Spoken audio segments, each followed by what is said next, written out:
Bismillahirrahmanirrahim. Assalamualaikum warahmatullahi wabarakatuh. Perkenalkan, nama saya Kikin Saradela, tim 19010351,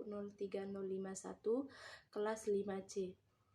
Baiklah, di sini saya akan memaparkan hasil video yang kemarin tentang individu 1, 2, 3, suatu bahan UTS mata kuliah evaluasi pembelajaran matematika. Baik, untuk mempersingkat waktu, langsung saja kita ke pembahasan. Di sini yang pertama ada definisi pengukuran, penilaian, dan evaluasi. Yang pertama di sini ada definisi pengukuran. Pengukuran adalah kegiatan yang dilakukan dengan membandingkan hasil belajar dengan suatu ukuran tertentu. Pengukuran menurut Ari Kunto dan Jabar 2004 sebagai kegiatan membandingkan suatu hal dengan satuan ukuran tertentu sehingga sifatnya menjadi kuantitatif. Berdasarkan pendapat para ahli, Ratnawulan 2006 menyimpulkan bahwa pengukuran adalah kegiatan yang dilakukan dalam proses pembelajaran, diperlukan untuk menentukan fakta dan kuantitatif yang disesuaikan dengan kriteria-kriteria tertentu sesuai dengan objek yang akan diukur. Kedua, di sini ada definisi penilaian. Penilaian atau asesmen adalah suatu proses atau kegiatan yang sistematis dan berkesinambungan untuk mengumpulkan informasi tentang proses dan hasil belajar peserta didik dalam rangka membuat keputusan-keputusan berdasarkan kriteria dan pertimbangan tertentu. Yang ketiga, di sini ada definisi evaluasi.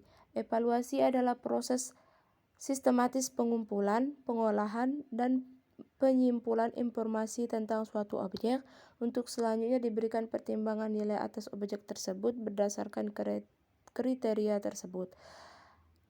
Selanjutnya di sini ada berdasarkan menurut para ahli Lesinger atau dalam Ratnawulan dan Rusdiana 2014 mendefinisikan evaluasi sebagai proses penilaian dengan jalan membandingkan antara tujuan yang diharapkan dengan kemajuan atau prestasi nyata yang dicapai.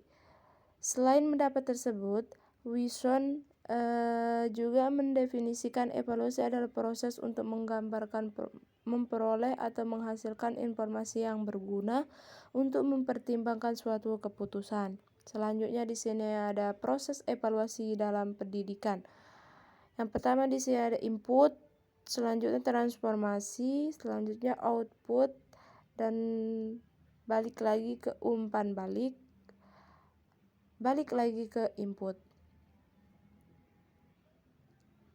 Selanjutnya di sini ada evaluasi pembelajaran dalam Al-Quran.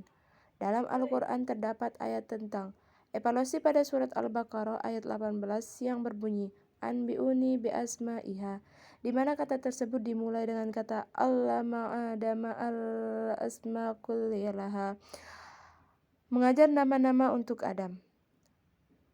Kemudian ayat berikutnya berbunyi Anbi'uni bi'asma'iha. Kata tersebut menggambarkan aktivitas menguji dan menilai terhadap apa yang telah diajarkan kepada Adam. Selanjutnya kita menuju materi tentang fungsi evaluasi. Pelaksanaan evaluasi mempunyai banyak fungsi. Nah, di sini saya akan menjelaskan 3 fungsi antara lain sebagai berikut. Yang pertama di sini ada sebagai alat seleksi, kedua sebagai alat penempatan, ketiga sebagai alat signatif. Selanjutnya di sini ada tujuan evaluasi. Yang pertama, evaluasi sebagai alat seleksi terkandung di dalamnya tujuan evaluasi, yaitu untuk mendapatkan calon siswa pilihan yang cocok dengan suatu jurusan dan jenjang pendidikan tertentu. Yang kedua di sini ada untuk mengetahui seberapa jauh hasil yang telah dicapai dalam proses pendidikan yang telah dilaksanakan. Yang terakhir di sini ada evaluasi sebagai alat penempatan terkandung di dalamnya tujuannya yaitu untuk menentukan pendidikan lanjutan siswa agar sesuai dengan minat, bakat, dan kemampuannya. Selanjutnya ada materi kedudukan evaluasi. Kedudukan evaluasi ini terdiri dari 3. Yang pertama itu sebelum kegiatan belajar berlangsung. kedua selama kegiatan belajar berlangsung, ketiga sesudah kegiatan belajar berlangsung. Yang dimana yang pertama di sini sebelum kegiatan belajar berlangsung itu evaluasi yang dilakukan oleh pihak sekolah, terutama guru, hal-hal yang dievaluasi diantaranya meliputi calon siswa, menganusiasi kematangan kognitif, kondisi fisik dan kesiapan sarana dan prasarana sekolah. Pelaksanaan evaluasi bisa melalui tes tertulis, lisan, perbuatan, ataupun dengan pertimbangan melalui pengamatan atau observasi. Yang kedua di sini ada selama kegiatan belajar berlangsung. Evaluasi dilakukan dalam interval waktu pelajaran dimulai hingga saat berakhirnya kegiatan belajar mengajar. Pelaksanaan evaluasi bisa melalui tanya jawab, lisan dalam setiap kegiatan mengajar, kuis, tes subformatif, atau minimal introspeksi diri. Selanjutnya yang terakhir sesudah kegiatan belajar berlangsung, dapat dilaksanakan evaluasi terhadap pencapaian hasil belajar siswa, baik individual maupun kelompok. Dari evaluasi tersebut dapat kita ketahui kelemahan dan kelebihan siswa dalam memahami konsep-konsep yang telah dipelajari. Selanjutnya di sini ada prosedur evaluasi. Prosedur evaluasi ini terdiri dari 5. Yang pertama ada perencanaan. Perencanaan meliputi kegiatan merumuskan tujuan evaluasi yang akan dilaksanakan, metode evaluasi yang akan dipakai, menyusun alat evaluasi yang akan digunakan, menentukan kriteria penilaian yang akan digunakan, dan menetapkan frekuensi evaluasi. Yang kedua di sini ada pengumpulan data, meliputi kegiatan pemeriksa hasil dan pemberian skor. Yang ketiga, verifikasi data, meliputi 2 pengelompokan skor, meliputi tinggi rendahnya jenis kelamin atau hal lainnya yang sesuai dengan tujuan pengelompokan tersebut. Yang keempat ada analisis data. Analisis data ini meliputi kegiatan pengolahan data dengan menggunakan teknik analisis statistik atau analisis non-statistik. Yang terakhir di sini ada tahap penafsiran. Terhadap evaluasi bisa berupa pernyataan atau keputusan yang diungkapkan dengan kata-kata baik, cukup, buruk, tinggi, rendah, sedang, lulus, tidak lulus, dan lain-lainnya. Yang di sini ada ruang lingkup evaluasi. Yang pertama, masukan atau input, kedua, proses, ketiga, keluaran atau output. Selanjutnya kita lanjutkan materi tentang penilaian autentik. Penilaian autentik atau authentic assessment adalah pengukuran yang bermakna secara signifikan atas hasil belajar peserta didik untuk ranah sikap, keterampilan, dan pengetahuan. Istilah autentik merupakan sinonim dari asli, nyata, valid, atau reliable. Jadi, penilaian autentik adalah proses pengumpulan informasi tentang perkembangan dan pencapaian pembelajaran yang dilakukan oleh peserta didik melalui berbagai teknik yang mampu mengungkapkan, membuktikan, atau menunjukkan secara tepat bahwa tujuan pembelajaran telah benar-benar dikuasai dan dicapai. Selanjutnya di sini ada jenis-jenis penelitian autentik pada tingkat kognitif. Jenis-jenis penilaian autentik pada tingkat kognitif ini dibagi menjadi 3. Yang pertama di sini ada LOTS, kedua MOTS, ketiga HOTS.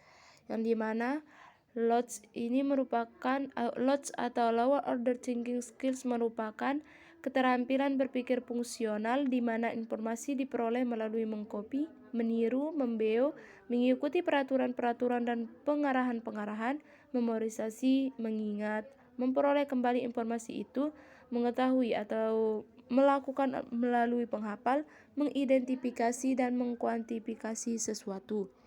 Yang kedua di sini ada MOTS.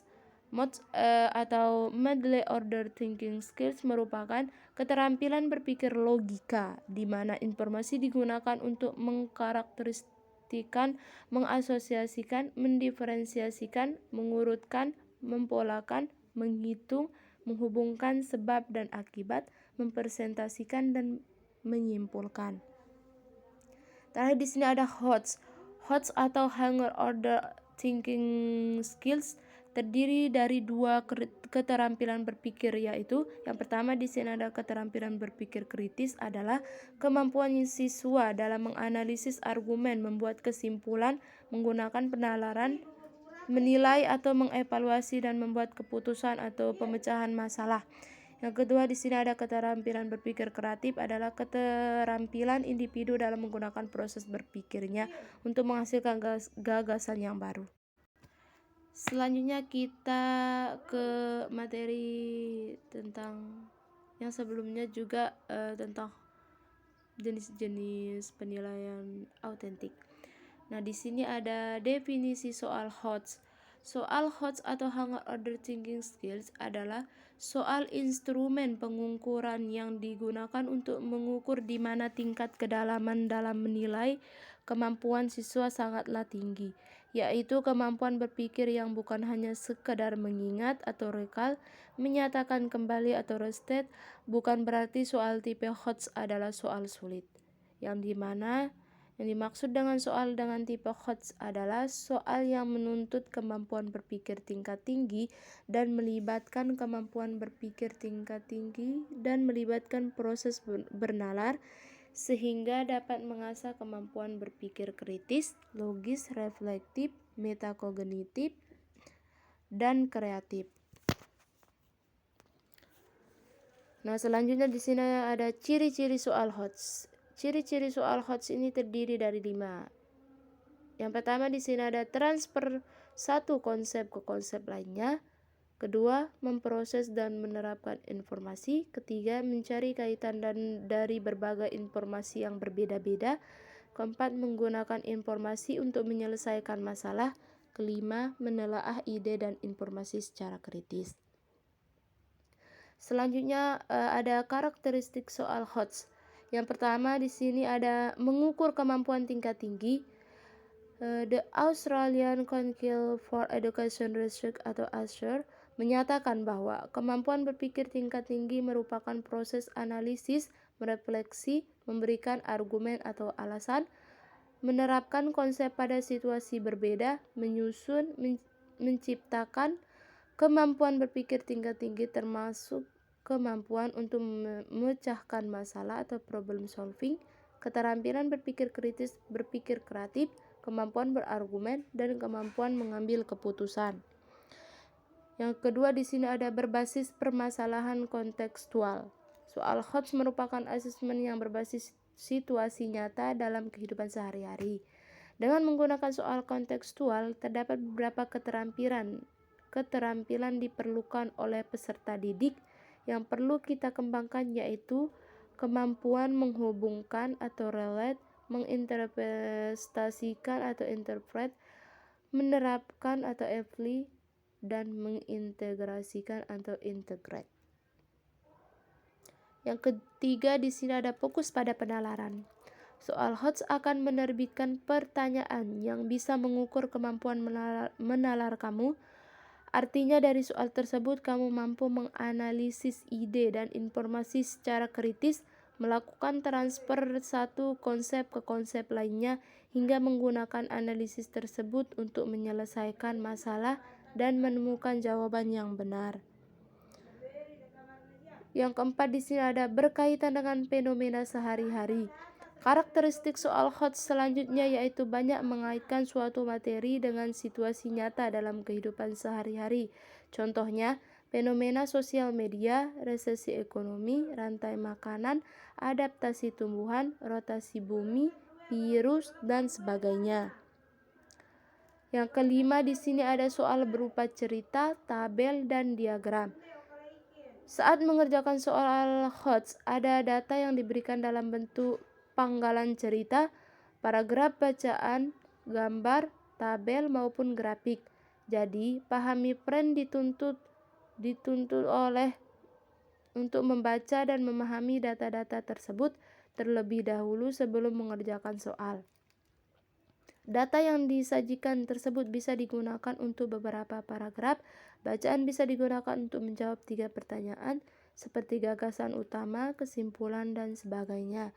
Dalam hal ini, pahami peran harus mulai rajin mengerjakan latihan soal agar terbiasa membaca dan menganalisis data yang panjang dalam suatu soal. Jika suatu sudah terbiasa, pasti lebih mudah untuk menjawab soal secara cepat dan tepat. Nah, di sini saya akan berikan satu contoh soal HOTS. Soalnya dalam bentuk cerita. Dalam sebuah lomba matematika yang terdiri dari 50 soal, ditetapkan aturan bahwa jawaban benar diberi skor 4 dan jawaban salah diberi skor -2 dan tidak dijawab skor -1. Skor yang tidak mungkin muncul adalah pilihannya yang A 188, B 189, C 193, D 194. Baik, langsung saja ke pembahasan atau penyelesaian soalnya. Yang pertama dulu kita misalkan soal benarnya itu 49. Kita tulis dulu ketentuannya dulu. Di sini benar 4, salah -2, tidak jawab -1. Kita misalkan soal benarnya kan 49. Berarti kita tulis 49, kita kalikan. Salahnya itu kita misalkan 1, tidak jawabnya 0. Berarti kita jumlahin dia 4 kali 49 sama dengan 196. -2 kali 1 sama dengan -2. -1 kali 0 sama dengan 0. Berarti kita jumlahin dia ini 196 kurang 2 sama dengan 194. Yang di sini ada jawabannya, udah ada. Nah, selanjutnya sama juga soal benarnya, misalkan di sini 49. Kita tulis ketentuannya dulu, benar 4, salah -2, tidak jawab -1. Benar soalnya itu kan 49. Salahnya kita misalkan 0, tidak jawabnya kita misalkan 1. Kita jumlahin di sini 4 kali 49 sama dengan 196, -2 kali 0 sama dengan 0, -1 kali 1 sama dengan -1. Kita jumlahin dia ini 196 plus -1 sama dengan hasilnya 155. Selanjutnya di sini kita misalkan lagi soal yang benar 48. Kita tulis dulu ketentuannya. Benar sama dengan 4, salah sama dengan -2, tidak jawab sama dengan -1. Nah, di sini kan soal benarnya itu 48 kita misalkan. Berarti kita kalikan dia 48. Salahnya kita misalkan 2, tidak jawabnya misalkan 0. Berarti 4 kali 48 sama dengan 192, -2 kali 2 sama dengan -4, -1 kali 0 sama dengan 0. Berarti kita jumlahin dia 192 kurang 4 sama dengan 188.